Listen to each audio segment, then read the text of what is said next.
Elon, hey, welcome back to TED. It's great to have you here. Thanks for having me. So, in the next half hour or so, we're going to spend some time exploring your vision for what an exciting future might look like, which I guess makes the first question a little ironic. Why are you boring? Yeah, I ask myself that frequently. We're trying to dig a hole under LA, and this is to create the beginning of what will hopefully be a 3D network of tunnels to alleviate congestion. So, I mean, right now, I think one of the most soul-destroying things is traffic. It affects people in every part of the world. It takes away so much of your life, and it's horrible. It's particularly horrible in LA. And I think you've brought with you the first visualization that's been shown of this. Can I show this? Yeah, absolutely. So this is the first time, just to sort of show what we're talking about. So there are a couple of key things that are important in having a 3D tunnel network. First of all, you have to be able to integrate the entrance and exit of the tunnel seamlessly into the fabric of a city. So by having an elevator, sort of a car skate that's on an elevator, you can integrate the entrance and exits to the tunnel network just by using 2 parking spaces. And then the car gets on a skate. There's no speed limit here, so we're designing this to be able to operate at 200 kilometers an hour, about 200 kilometers an hour, or about 130 miles per hour. So you should be able to get from, say, Westwood to LAX in 6 minutes, 5-6 minutes. So possibly initially done as like on a sort of toll road type basis. Yeah. Which I guess alleviates some traffic from the surface streets as well. So I don't know if people noticed it in the video, but there's no real limit to how many levels of tunnel you can have. So you can go much further deep than you can go up. The deepest mines are much deeper than the tallest buildings are tall. So you can alleviate any arbitrary level of urban congestion with the 3D tunnel network. This is a very important point. So a key rebuttal to the tunnels is that if you add 1 layer of tunnels, then that will simply alleviate congestion. It'll get used up, and then you'll be back where you started, back with congestion. But you can go to any arbitrary number of tunnels, any number of levels. But people assume traditionally it's incredibly expensive to dig, and that would block this idea. Yeah. Well, they're right. To give you an example, the LA subway extension, which is, I think it's a 2.5-mile extension, that was just completed for $2 billion. So it's roughly $1 billion a mile to do the subway extension in LA. And this is not the highest utility subway in the world. It's quite difficult to dig tunnels normally. I think we need to have at least a 10-fold improvement in the cost per mile of tunneling. And how could you achieve that?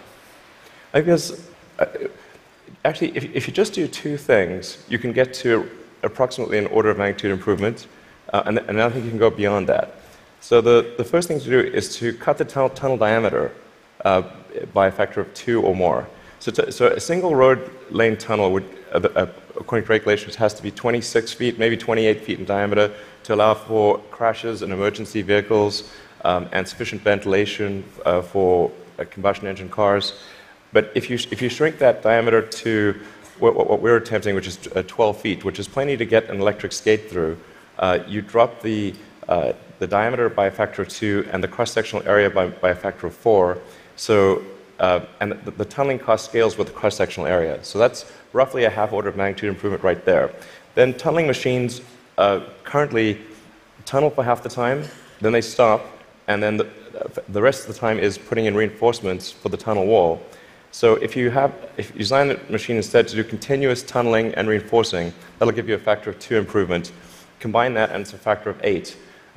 Also, these machines are far from being at their power or thermal limit. So you can jack up the power to the machine substantially. I think you can get at least a factor of 2, maybe a factor of 4 or 5 improvements on top of that. So I think there's a fairly straightforward series of steps to get somewhere in excess of an order of magnitude improvement in the cost per mile. Our target actually is we've got a pet snail called Gary. This is from Gary the snail from South Park. I mean, sorry, SpongeBob SquarePants. So Gary is capable currently he's capable of going 14 times faster than a tunnel boring machine. Okay. You want to beat Gary? We want to beat Gary. Yeah. He's not a patient little fellow, and we want that will be victory. Victory is beating the snail. But a lot of people dreaming about future cities, they imagine that actually the solution is sort of flying cars, drones, etc. You go above ground. Why isn't that a better solution? You save all that tunneling cost. Right. I'm in favor of flying things. Obviously, I do rockets, so I like things that fly. This is not some inherent bias against flying things, but there is a challenge with flying cars in that they'll be quite noisy. The wind force generated will be very high. Let's just say that if something's flying over your head, if there are a whole bunch of flying cars going all over the place, that is not an anxiety-reducing situation. You don't think to yourself, well, I feel better about today. You're thinking, like, did they service their hubcap? Or is it going to come off and guillotine me as they're flying past? And so you've got this vision then, future cities with these rich 3D networks of tunnels underneath. Is there a tie-in here with Hyperloop? Could you apply these tunnels to use for this Hyperloop idea you released a few years ago? Yeah, so we've been sort of puttering around with the Hyperloop stuff for a while. We built a Hyperloop test track adjacent to SpaceX just for a student competition to encourage innovative ideas in transport. It actually ends up being the biggest vacuum chamber in the world after the Large Hadron Collider by volume. So it was sort of quite fun to do that, but it was kind of a hobby thing. And then we think we might. So we developed a little pusher car to push the student pods, but we're going to try seeing how fast we can make the pusher go if it's not pushing something. Huh. So, I mean, like, sort of cautiously optimistic we'll be able to be faster than the world's fastest bullet train, even in a 0.8-mile stretch. Whoa. Good brakes. Yeah. I mean, it's either going to smash into tiny pieces or. But you can picture then a Hyperloop in a tunnel, yes, running quite long distances. Exactly. So in looking at tunneling technology, it turns out that in order to make a tunnel, you have to, in order to seal against the water table, you've got to typically design a tunnel wall to be a good to about 5 or 6 atmospheres. So to go to vacuum is only 1 atmosphere, or near vacuum. So actually, it sort of turns out that automatically, if you build a tunnel that is good enough to resist the water table, it is automatically capable of holding vacuum. Huh. So, yeah. And so you can actually picture this, like what kind of length tunnel is in Elon's future to running Hyperloop? Yeah, I think there's no real length limit.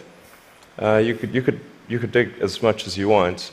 I think if you were to do something like a DC to New York Hyperloop, I think you'd probably want to go underground the entire way because it's a high density area. You're going under a lot of buildings and houses, and if you go deep enough, you cannot detect the tunnel. Sometimes people think, well, it's going to be pretty annoying to have a tunnel dug under my house. Like, if that tunnel is dug more than about 3 or 4 tunnel diameters beneath your house, you will not be able to detect it being dug at all. In fact, like if you're able to detect the tunnel being dug, whatever device you're using, you can get a lot of money for that device from the Israeli military, who's trying to detect tunnels from Hamas, and from the US Customs and Border Patrol that trying to detect drug tunnels. So the reality is that Earth is incredibly good at absorbing vibrations, and once the tunnel depth is below a certain level, it is undetectable. Maybe if you have a very sensitive seismic instrument, you might be able to detect it. So you've started a new company to do this called The Boring Company. Very nice, very funny. But what's funny about that? How much of your time is this?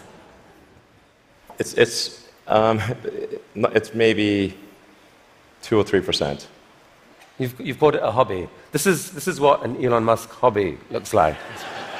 I mean, it really is. Like, we actually, this is basically interns and people doing it part-time. So this is, we bought, some second-hand machinery, and it's kind of puttering along, but it's making good progress. So an even bigger part of your time is being spent on electrifying cars and transport through Tesla. Is one of the motivations for the tunneling project the realization that actually, in a world where cars are electric and where they're self-driving, there may end up being more cars on the roads on any given hour than there are now? Yeah, exactly. A lot of people think that when you make cars autonomous, that they'll be able to go faster and that will alleviate congestion. And to some degree, that will be true. But once you have shared autonomy where it's much cheaper to go by car, and you can go point to point, the affordability of going in a car will be better than that of a bus. Like, it will cost less than a bus ticket. So the amount of driving that will occur will be much greater with shared autonomy, and actually traffic will get far worse. I mean, you started Tesla with the goal of persuading the world that electrification was the future of cars. Yeah. And a few years ago, people were laughing at you. Now, not so much. I mean... Okay. Well, I mean, I don't know. I don't know. Maybe but isn't it true that pretty much every auto manufacturer has announced serious electrification plans for the short to medium term future? Yeah. I think almost every automaker has some electric vehicle program. They vary in seriousness. Some are very serious about transitioning entirely to electric, and some are just dabbling in it. And some, amazingly, are still pursuing fuel cells, but I think that won't last much longer. But isn't there a sense, though, Elon, where you could now just declare victory and say, we did it, let the world electrify, and you go on and focus on other stuff? Yeah. I intend to stay with Tesla as far into the future as I can imagine. And there are a lot of exciting things that we have coming. We've got, obviously, the Model 3 that's coming soon. We'll be unveiling the Tesla semi-truck. And okay, well, we're going to come to this. So Model 3. So it's supposed to be coming in July-ish. Yeah, it's looking quite good for starting production in July. Yeah. Wow. One of the things that people are so excited about is the fact that it's got autopilot. And you put out this video a while back showing what that technology looked like, or would look like. Yeah. There's obviously autopilot in Model S right now. Yeah. What are we seeing here? Yeah, so this is using only cameras and a GPS. So there's no LiDAR or radar being used here. This is just using passive optical, which is essentially what a person uses. The whole road system is meant to be navigated with passive optical or cameras. And so once you solve cameras or vision, then autonomy is solved. If you don't solve vision, it's not solved. So that's why our focus is so heavily on having a vision neural net that's very effective for road conditions. Right. Many other people are going the LiDAR route. You want cameras plus radar is most of it. You can absolutely be superhuman with just cameras. Like, you could probably do 10 times better than humans with just cameras. So the new cars being sold right now have eight cameras in them. That they can't yet do what that showed. When will they be able to? I think we're still on track for being able to go cross-country from LA to New York by the end of the year, fully autonomous. Okay, so a car, by the end of the year, you're saying someone's going to sit in a Tesla without touching the steering wheel, tap in New York, off it goes, won't have to ever touch the wheel by the end of 2017? Yeah, essentially November or December of this year, we should be able to go from, all the way from a parking lot in California to a parking lot in New York, no controls touched at any point during the entire journey. Amazing. But part of that is possible because you've already got a fleet of Teslas driving all these roads. You're accumulating a huge amount of data of that national road system. Yes. The thing that will be interesting is that I'm actually fairly confident it will be able to do that route even if you change the route dynamically. So like it's fairly easy. If you say I'm going to be really good at one specific route, that's one thing. But it should be able to go really be very good. Certainly, once you enter a highway, to go anywhere on the highway system in a given country. So it's not sort of limited to LA, New York. We could change it and make it Seattle, Florida, that day, or in real time. So you were going from LA to New York, now go from LA to Toronto. So leaving aside regulation for a second, in terms of the technology alone, the time when someone will be able to buy one of your cars and literally just take their hands off the wheel and go to sleep and wake up and find that they've arrived, how far away is that to do that safely? I think that's about 2 years. So the real trick of it is not, how do you make it work, say 99.9% of the time? Because if a car crashes, say 1 in 1,000 times, then you're probably still not going to be comfortable falling asleep. That's, you shouldn't be, certainly. But by the same time, it's never going to be perfect. No system is going to be perfect. But if you say it's perhaps, the car is unlikely to crash in 100 lifetimes or 1,000 lifetimes, then people are like, okay, wow, if I would live 1,000 lives, I would still most likely never experience a crash, then that's probably okay. To sleep. Maybe, I guess a big concern of yours is that people may actually get seduced too early to think that this is safe, and that you'll have some horrible incident happen that puts things back. Well, I think that the autonomy system is likely to at least mitigate the crash, except in rare circumstances. The thing to appreciate about vehicle safety is this is probabilistic. Right. So that there's some chance that any time the human driver gets in the car that they will have an accident. That is their fault.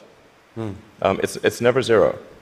And so the key threshold for autonomy is how much better does autonomy need to be than a person before you can rely on it. But once you get that literally safe hands-off driving, the power to disrupt the whole industry seems massive, because at that point you've spoken of people being able to buy a car, drops you off at work, and then you let it go and provide a sort of Uber-like service to other people, earn you money, maybe even cover the cost of your lease of that car. Exactly. So you can kind of get a car for free. Is that really likely? Yeah, absolutely. This is what will happen. So there will be a shared autonomy fleet where you buy your car and you can choose to use that car exclusively. You could choose to have it be used only by friends and family, only by 5-star other drivers who are rated 5-star. You can choose to share it sometimes, but not other times. That's 100% what will occur. It's just a question of when. Wow. So you mentioned the Semi, and I think you're planning to announce this in September. But I'm curious whether there's anything you could show us today. I will show you a teaser shot of the truck. Teaser shot. It's live. Okay. No, I no, think that's definitely a case where we want to be cautious about the autonomy features. Yeah. Because that just, we can't see that much of it, but it doesn't look like just a little friendly neighborhood truck. It looks kind of badass. What sort of semi is this? So this is a heavy-duty, long-range semi-truck. So it's like the highest weight capability and with long range. So essentially, it's meant to alleviate the heavy-duty trucking loads. And this is something which people do not today think is possible, because think the truck doesn't have enough power or it doesn't have enough range. And then with the Tesla Semi, we want to show that an electric truck actually can out-torque any diesel semi. And if you had a tug-of-war competition, like the Tesla Semi will tug the diesel semi uphill. Okay.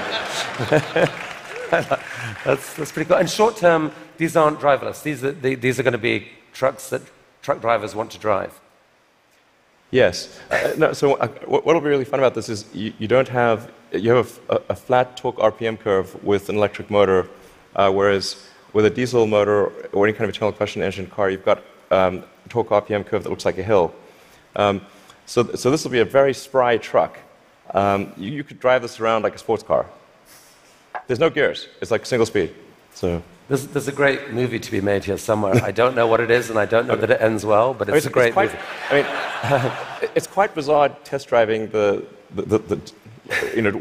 I was driving the test prototype for this truck. It's really weird because you're driving around and you're so nimble, and you're in this giant truck. Wait, you've already driven a prototype? I drove it around the parking lot. I was like, this is crazy. Wow. This is not vaporware. This is like wow. Driving this giant truck and sort of making these mad maneuvers. This is cool. Okay, from a really badass picture to a kind of less badass picture. This is just a cute house from Desperate Housewives or something. What on earth is going on here? Well, this illustrates the picture of the future that I think is how things will evolve. You've got an electric car in the driveway. If you look in between the electric car and the house, there are actually 3 power walls stacked up against the side of the house. And then that house roof is a solar roof. So that's an actual solar glass roof. Okay, so that's a picture of a real. Admittedly, it's a real fake house. That's a real fake house. So these roof tiles, some of them have in them basically solar power, the ability to.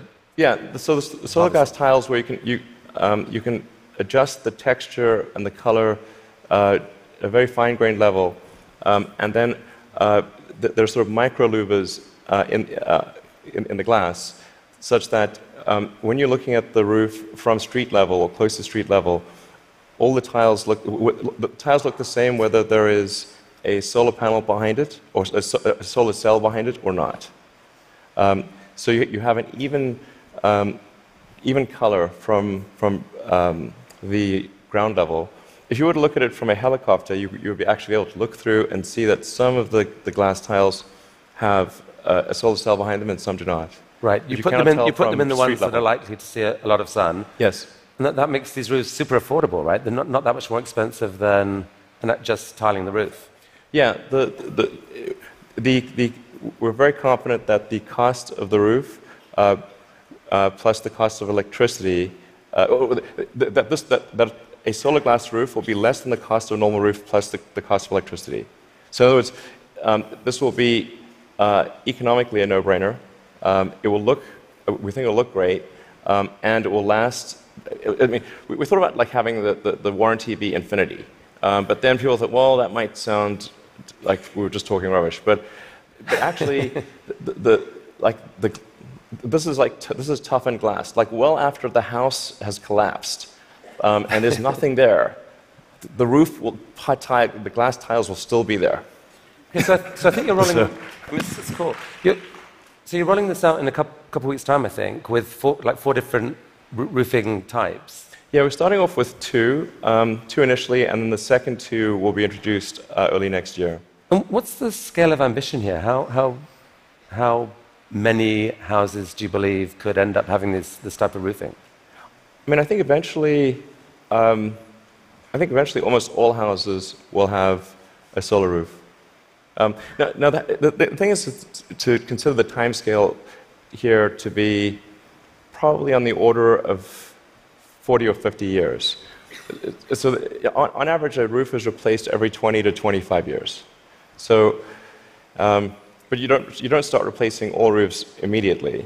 But eventually, if you say we were to fast forward to, say, 15 years from now, it will be unusual to have a roof that does not have solar.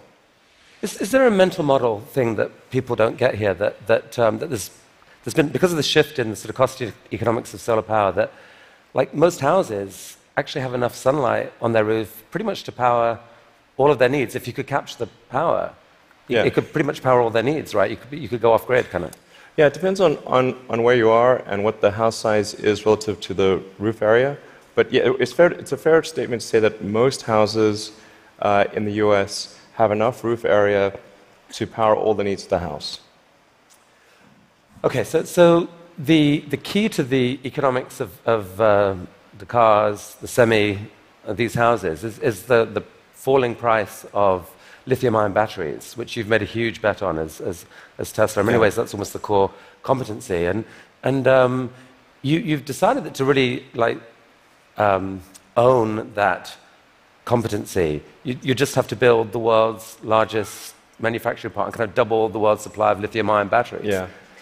With this guy. What is this? Yeah, so that's the Gigafactory. The progress so far in the Gigafactory.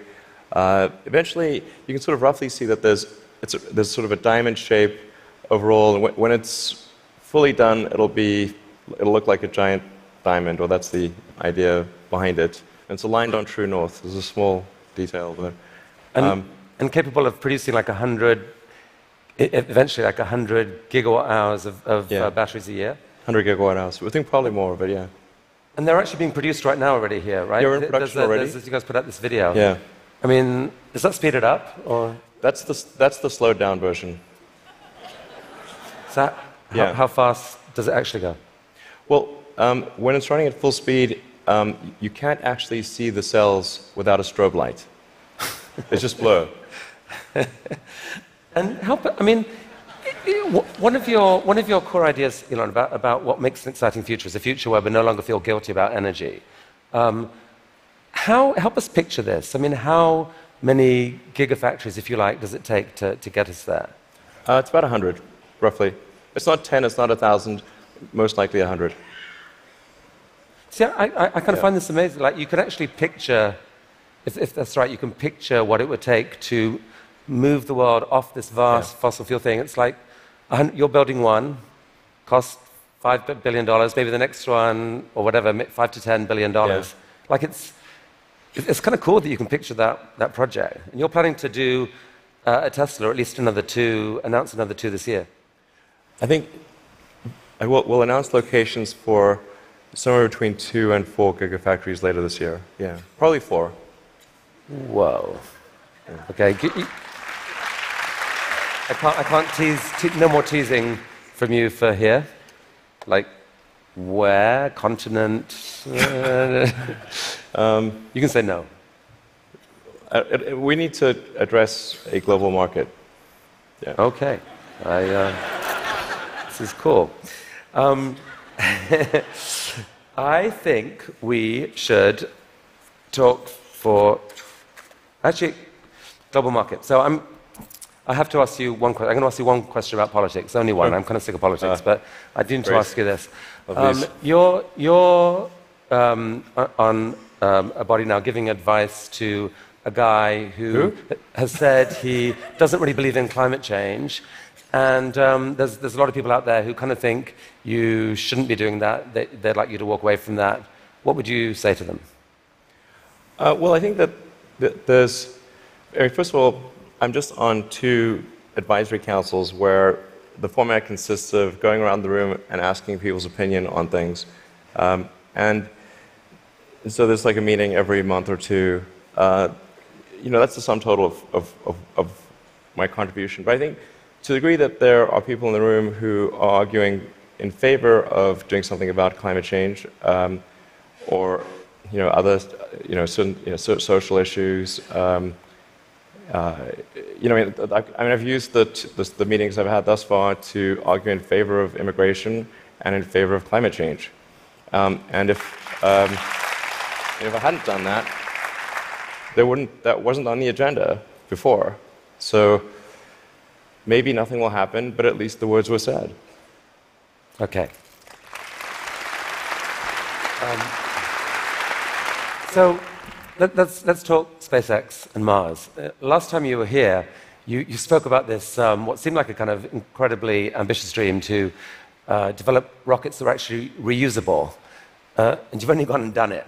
Yeah. I mean, talk us through this. What are we looking at here?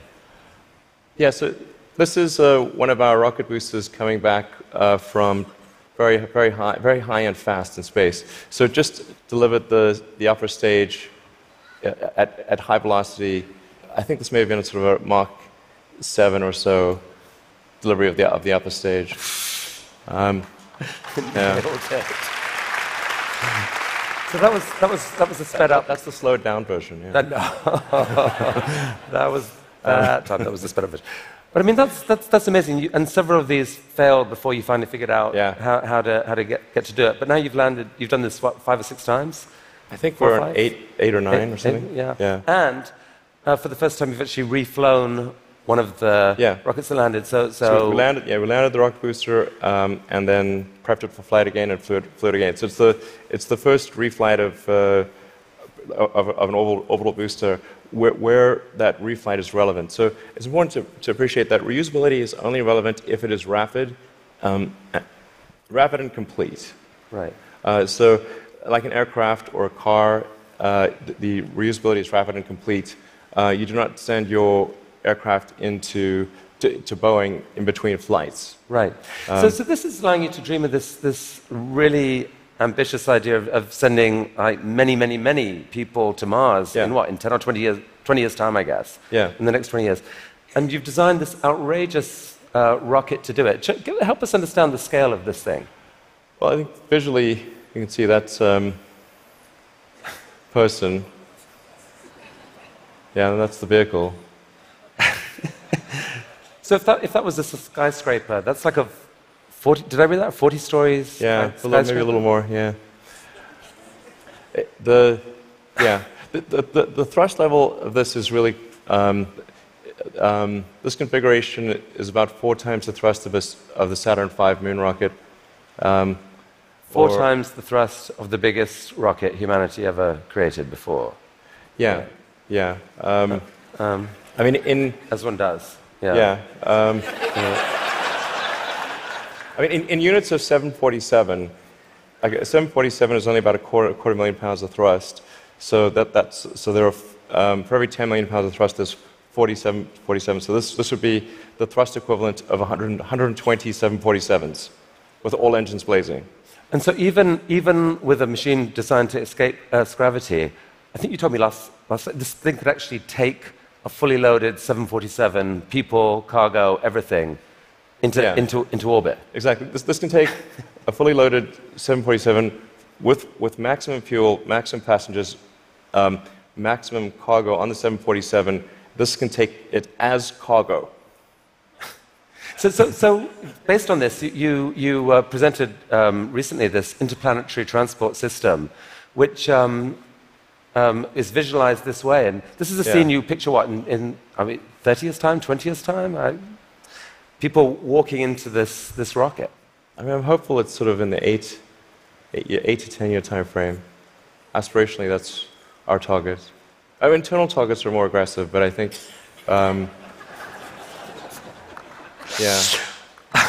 Okay.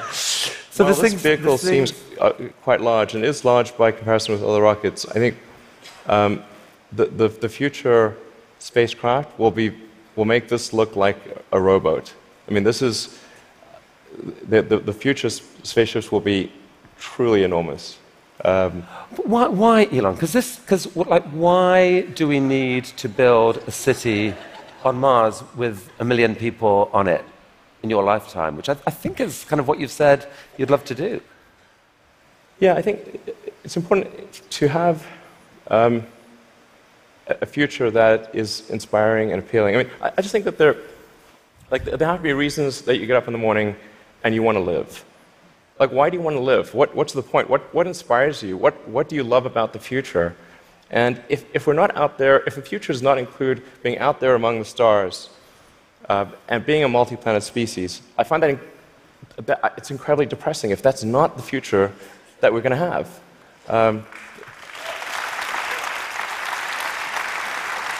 People want to position this as an either-or, that there are so many desperate things happening on the planet now, from climate to poverty to, you pick your issue. And this feels like a distraction. You shouldn't be thinking about this. You should be solving what's here and now. And to be fair, you've done a fair old bit to actually do that with your work on sustainable energy. But why not just do that? Well, I think I look at the future from a standpoint of the probabilities. It's like a branching stream of probabilities. And there are actions that we can take that affect those probabilities, or that accelerate one thing or slow down another thing, introduce something new to the probability stream. Sustainable energy will happen no matter what. If there was no Tesla, if Tesla never existed, it would have to happen out of necessity. It's tautological. If you don't have sustainable energy, it means you have unsustainable energy. Eventually, you'll run out, and the laws of economics will drive civilization towards sustainable energy inevitably. The fundamental value of a company like Tesla is the degree to which it accelerates the advent of sustainable energy faster than it would otherwise occur. So when I think what is the fundamental good of a company like Tesla, I would say hopefully it does. If it accelerated that by a decade, potentially more than a decade, that would be quite a good thing to occur. That's what I consider to be the fundamental sort of aspirational good of Tesla. Then there's becoming a multi-planet species and spacefaring civilization. This is not inevitable. It's very important to appreciate this is not inevitable. The sustainable energy future, I think, is largely inevitable, but being a spacefaring civilization is definitely not inevitable. If you look at the progress in space, in 1969 we were able to send somebody to the moon. 1969. Then we had the space shuttle. The space shuttle could only take people to low Earth orbit. Then the space shuttle retired, and the United States could take no one to orbit. So that's the trend. The trend is down to nothing. This is not. People are mistaken when they think that technology just automatically improves. It does not automatically improve. It only improves if a lot of people work very hard to make it better. And actually, it will, I think, by itself degrade, actually. You look at great civilizations like ancient Egypt, and they're able to make the pyramids, and they forgot how to do that. And the Romans, they built these incredible aqueducts. They forgot how to do it. It almost seems, listening to you and look at the different things you've done, that you've got this unique double motivation on everything that I find so interesting. Which is one is this desire to work for humanity's long-term good. The other is this desire to do something exciting, and it's often it feels like you feel like you need the one to drive the other. With Tesla, you want to have sustainable energy, so you make these super sexy, exciting cars to do it. Solar energy, we need to get there, so we need to make these beautiful roofs. We haven't even spoken about your newest thing, which we don't have time to do, but you want to save humanity from bad AI, and so you're going to create this really cool brain-machine interface to give us all infinite memory and telepathy and so forth. And on Mars, it feels like what you're saying is, yeah, we need to save humanity and have a backup plan, but also we need to inspire humanity, and this is a way to inspire. I think the value of beauty and inspiration is very much underrated, no question. But I want to be clear. I'm not trying to be anyone's savior. That is not the. I'm just trying to think about the future and not be sad. Beautiful statement. I think everyone here would agree that it is not, none of this is going to happen inevitably. The fact that in your mind you dream this stuff, you dream stuff that no one else would dare dream, or no one else would be capable of dreaming at the level of complexity that you do. The fact that you do that, Elon Musk, is a really remarkable thing. Thank you for helping us all to dream a bit bigger. You'll tell me if it ever starts getting genuinely insane, right? Thank you. That was really, really fantastic. That was really fantastic. Thanks, guys. Thank you.